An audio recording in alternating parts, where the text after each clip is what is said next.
আজকে আমরা এই সুন্দর পেন স্ট্যান্ডটা বানাবো। তাহলে চলুন ফার্স্টে দেখে নেওয়া যাক যে এটা বানাতে আমাদের কি প্রয়োজন। ফার্স্টে লাগবে একটা বক্স, লাগবে কার্ডবোর্ড, লাগবে গ্লু আর লাগবে মিরর। ফার্স্টে কার্ডবোর্ডটাকে নিয়ে 4টে ঘর গুনে নিয়ে লম্বা লম্বাভাবে কেটে নেব।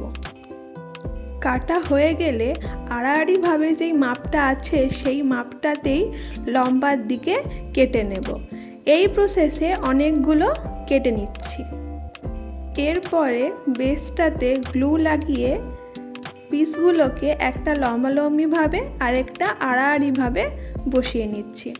ভিডিওতে আপনারা দেখতেই পাচ্ছেন যে আমি এগুলোকে কিভাবে বসাচ্ছি।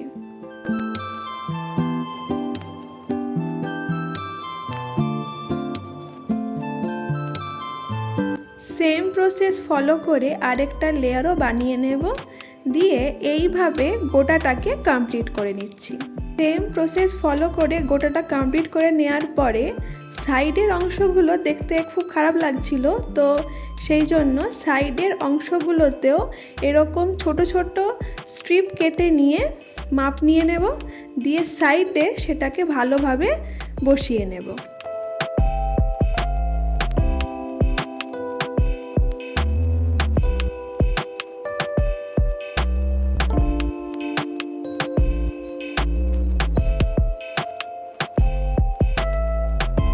সাইডের দিকগুলো কমপ্লিট হয়ে গেলে সেমভাবে ওপরের অংশগুলোতেও ছোট ছোট স্ট্রিপ কেটে নিয়ে বসিয়ে নিচ্ছি।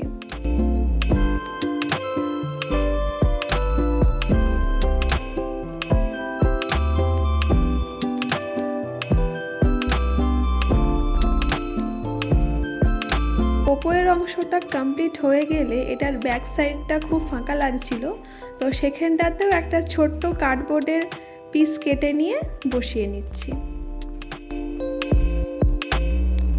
এবারে নিচের দিকগুলোতেও সরু সরু স্ট্রিপ কেটে নিয়ে বসিয়ে নিচ্ছি, যাতে ফিনিশিংটা আরও ভালো হয়। এইভাবে পুরোটা কমপ্লিট হয়ে যাওয়ার পরে খুব ফাঁকা ফাঁকা লাগছিল, তাই জন্য এখানে আমি কিছু মিরর নিয়ে নিয়েছি, স্কোয়ার শেপের মিরর, দিয়ে সেগুলো একটা বরফি শেপে আর একটা স্কোয়ার শেপ করে বসিয়ে নিচ্ছি। আপনারা ভিডিওতে দেখতেই পাচ্ছেন যে আমি এটা কিভাবে বসাচ্ছি। এই সেম প্রসেসটা ফলো করে গোটাটা কমপ্লিট করে নেব।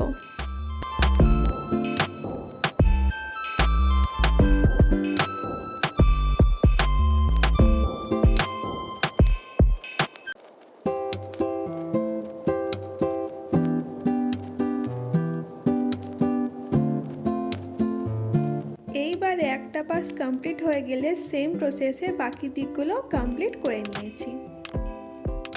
আমি ফার্স্টে ভেবেছিলাম এটাকে কালার করব, কিন্তু দেখছি কালার না করেও খুব ভালো লাগছে।